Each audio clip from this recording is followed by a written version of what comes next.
And thank you so much.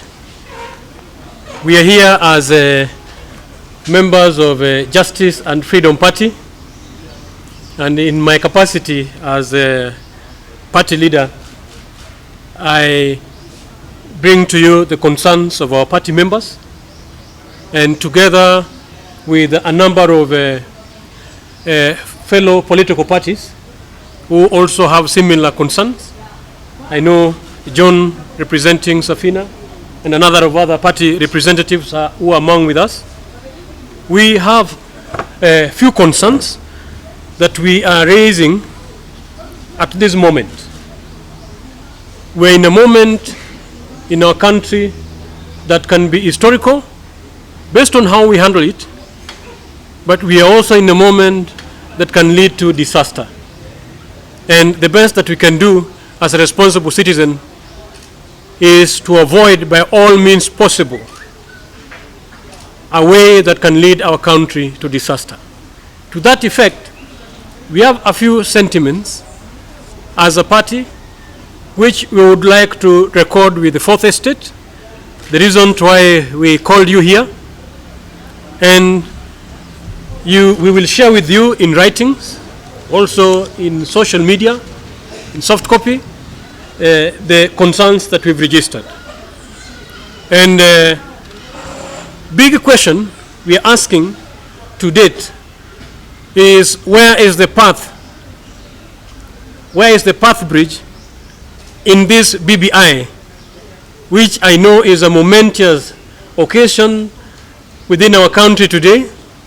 I know the road to Bomas is very busy, and some of us, we sat back and we looked for that BBI path through the document that was circulated famously on social media and the document that is being launched today. If there will be any variables, then whatever we will share with you can confirm, or you can later check out to verify if the information we're giving you contradicts what we've already read. And what we've already read has left us with a number of questions, wondering where the path to that bridge is. There is a bridge, yes, but majority of us can't find a path to that bridge. And that is one major question that is concerning us. And fellow Kenyans, we as Justice and Freedom Party have taken a keen study at the recently released Building Bridges Initiative document. We are, however, disappointed to report that after looking for the pathway that will help in building of bridges, we have missed it. This means if we move further, we will drown in that river. We are living at a time the world is facing the biggest pandemic, yet there seems to be no meaningful solution that we can observe, especially within the same document and considering the context of the time we are living in. We have observed that in this BBI, the winners are the invigorated powers of the imperial presidency, who now have a foothold in parliament through the position of prime minister, and the judiciary through the ombudsman, and more commissions that they have set. And that has been the key elephant that have always been an issue around Kenyan electoral process, the tyrannical and imperial presidency. And this document, instead of giving us a solution as they promised, actually have given us the reverse, empowered the presidency to an impossible level than even the current constitution that we have. The BBI has made the current parliament unconstitutional. Therefore, even as we know, with the current ruling and the advice by the judiciary, it will be unable to undertake any important function such as constitutional review, even if BBI continue to propose that the parliament will legislate a number of legislative that can implement it, and they're not cognizant that they want to implement the legislation through an illegal house. I think that is worrying as a country.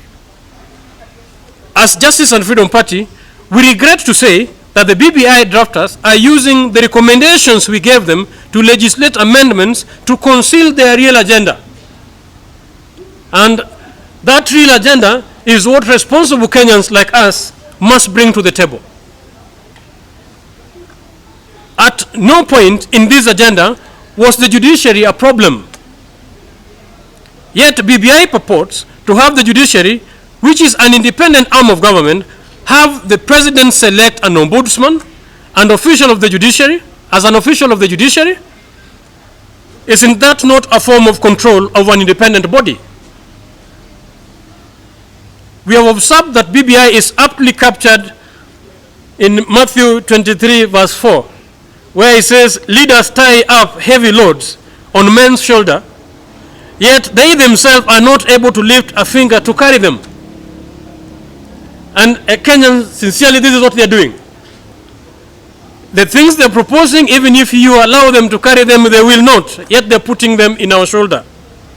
Among the losers in this increased political position for losers, such as Prime Minister, we have seen the decline of the economy under the Jubilee government, with the sectors such as agriculture, hospitality, tourism, labor, SMEs, and we know what has happened to our industries in Kenya.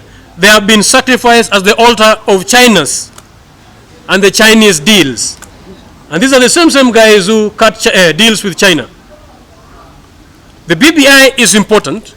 It has failed to guarantee a level playing field. So the BBI, mark the word, I didn't say important, I say important. The BBI is important because it has failed to guarantee a level playing field among the political parties. That is not guaranteed. This means we are sailing in two different boats. And single yes, and as a single yes vote at the referendum will push Kenya into imminent disaster. And I don't think, even by the virtue of the document that has been presented, whether it is worth the cost that Kenyan citizens have paid. I would urge the anti-corruption to do further investigation, because looking at the document again, how you will craft the referendum questions out of the shambolic document they presented to us is of serious concern. And how we will come up with yes and no vote out of this document will still actually yield more confusion. And if we had a document that was worth 10 billion and above, then I'm so sure today we will not be here. But our concern is the document is not worth what it is costing. And a simple yes, as I'm saying, at the referendum will push Kenya into imminent disaster. What we ask for is that the implementation of the Ndungu land report to open our lands for agriculture. For purposes of electoral victory, we've had Kriegler report on the table. That report should be brought back on the table. It will sort out the political crisis that we are having, because BBI as it stands, it is going to empower the same tyrants, and more so the dominant two political parties, at the expense of other political parties. And to that effect, Safina, thank you, and the other political parties who have come on board with us. Let's rise up to the occasion and defend our cause if we are to have electoral liberation.